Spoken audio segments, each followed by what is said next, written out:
சாமி வணக்கம். எங்க தம்பி வேகமாக போகிற? வண்டியை எடுத்துக்கிட்டு தோட்டத்தை பார்க்க போகிறேன். தம்பி 8வது தான் படிக்கிற, வண்டி ஓட்டக்கூடாது. வண்டி 19 வயதில் ஓட்டுநர் உரிமை எடுக்க முடியும். அப்பொழுதுதான் சாலையில் வண்டி ஓட்ட முடியும். சட்டத்தை மீறி ஓட்டினால் உங்கள் அப்பா பெயரில் வண்டி இருப்பதால் அபராதம், வண்டி பறிமுதல், உனக்கு தண்டனை கிடைக்கும். அப்பா தெரியாது என்றாலும் கவனக்குறைவாக நடந்து கொண்டார்கள், வழக்கு போடுவாங்க. என்ன தம்பி மிதி வண்டியை எடுத்துக்கிட்டு போகிற? அதை தான் வண்டின்னு சொன்னேன். வண்டி இல்லைன்னு சொல்ல வேண்டியது தானே. பயனுள்ள தகவல் சொல்லுவீங்க. இப்போ எனக்கு பயன்படும். என் நண்பர்களுக்கு, பள்ளி மாணவர்களுக்கும் சொல்லிவிடுகிறேன்.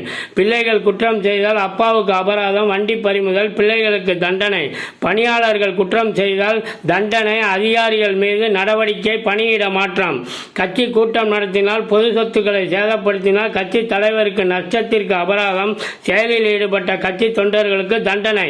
குடித்துவிட்டு வாகனம் ஓட்டினால், கட்சியின் உறுப்பினர் அடையாள அட்டை இருந்தால் அபராதம், கட்சி தலைவருக்கும் தண்டனை, ஓட்டிய கட்சி தொண்டர்களுக்கும் கொடுத்தால் கட்டுப்பாடுகள் கடுமையாக்கப்பட்டு யாரையும் தவறான வழியில் செல்ல கட்சிகள் அனுமதிக்காது.